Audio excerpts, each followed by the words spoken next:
Hey, what's up guys? Soldier Knows Best here. Now, have you ever had to delete something that you posted online?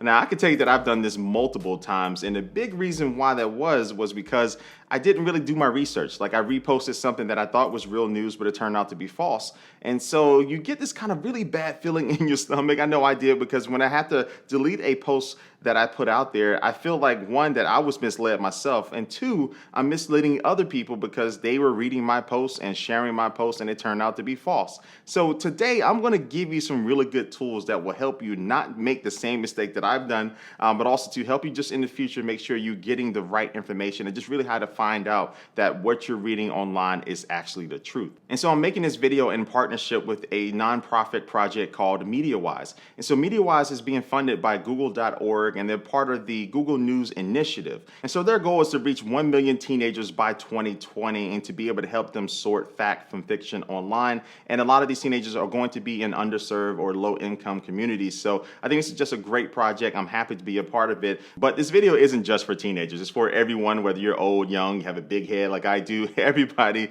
can learn something from this. So just going to get things started. And to really be honest with you, it's kind of a simple process. You really just need to ask yourself 3 questions. And these 3 questions were designed by the Stanford History Education Group that's also a part of the MediaWise project. And so the 3 questions are: who's behind this information, what's the evidence, and what do other sources say? So the good example to kind of show you how this works is that recently when the S10 and S10 Plus went for sale, a lot of people were pre-ordering through Samsung, but they were starting to see some people post pictures on this Reddit thread of where people were going to like their local store and they would start messing around with like a demo unit of the S10, and they went into the settings, but they only saw that it only had 6 gigabytes of RAM, but Samsung had announced that the S10 and the S10 Plus would start with 8 gigabytes of RAM. So you can see kind of the confusion there. So I think a lot of people were starting to go cancel their orders and try to contact their the person that they ordered the phone through, and it was starting to cause even just a little bit of an inconvenience with people. And then there was even some people saying that on Samsung's website they had it misprinted where they had it saying 6 gigabytes instead of 8.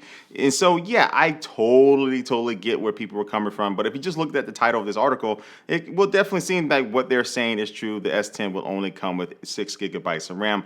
But if they used these questions and did these other steps, they could have seen that you could have found a bunch of other different information on the web that will definitely tell you the truth that that wasn't the case. So for me, I just did a quick Google search about this and I came across this article from Android Police. And so with the first question being who's behind this information, a really good way to check this is that on most articles, you'll find like a thumbnail with a picture of the person who wrote this article and maybe a link that you can go to kind of check out their bio. Or the easy way is to actually go down to the bottom of the web page, and a lot of these websites do have an about section, and you can kind of get some information about not only that person but the rest of the website. And then you can also take it a step further and just kind of Google the website or Google some people from the website, and more than likely if there's any bad news about these people, it will show up online. But you can see from Android Police, now I already know some people that work there, so I know they're all good, but you can see that nothing showed up. So this helps with you trusting this source of the information. All right, now let's move on to the second question, and that's what's the evidence? Now, in this article, you can see that they did a great job at kind of laying everything out. Why people are thinking this, that the phone is only coming with 6 gigabytes of RAM,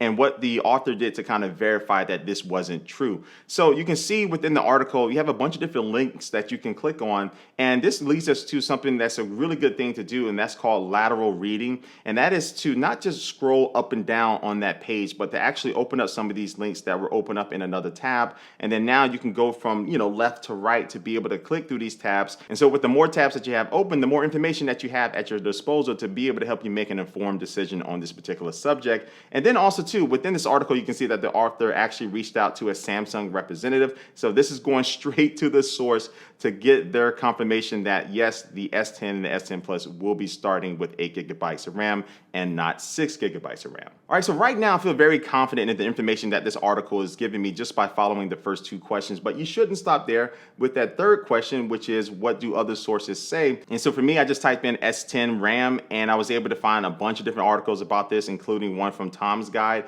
which is not really talking about the issue of it shipping with 6 or 8, but basically just giving you a rundown of what Samsung had announced and information that they have verified that is going to be true about how much RAM this phone is going to be coming with. And another quick thing to note is that you can see that Tom's Guide is very transparent with who their advertisers are and how they make money through them. So this just leads to this website having just a little bit more credibility to to other people who may not be as transparent and give you as much information. Oh, and I did go back to that original Reddit thread. And the great thing about Reddit is that people continue that conversation. So even though something is posted that may be misinformation or just kind of an inquiry into it, as you scroll down, you can see somebody actually posting an official tweet from the Samsung support Twitter account that actually confirmed that, yes, it will be coming with 8 gigabytes of RAM. And something else you should know is that that check mark next to Samsung's Twitter handle, well, that means that that account is verified. Now, a lot of you may know that already, but Stanford did a study and they found that only a quarter of the students actually recognized what that is and knew what it meant. So that's something that if you have a teenager out there, you may want to let them know that if they do see an account with that check mark,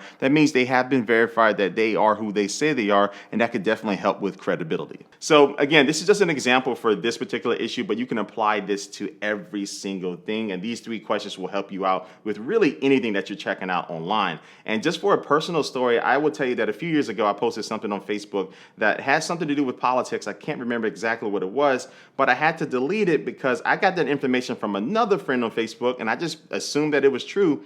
And I reposted it and other people shared my post and commented on it. And when it turned out that information was false, I kind of felt really bad because I felt like I was just putting out false information, and that can easily affect somebody's opinion. And with all the stuff going on with politics now on social media, you can see that this is something that can definitely turn the tide and really change people's outlook on things. So you have to be really careful about what you post. All right, so just wrapping up this video, I hope you got some good information out of it. And if you did, feel free to share this. And also make sure you follow the people over at MediaWise with this project. I think they're doing a great job. And you can follow them on YouTube, Facebook, Instagram, Twitter at the handle MediaWise. And so something else that you can do that's fun and useful is to use the hashtag #ShareFail. You can use that on the post and let us know when you share something online and it turned out to be false, and kind of give us a little background to what that was. I think that could be something fun to do within the community. But anyway, guys, this wraps up this video. I'm gonna have a bunch of links down below to follow this project and this initiative to get more information about it. So make sure you check those out. And like always, I do want to thank you for watching this video, and I will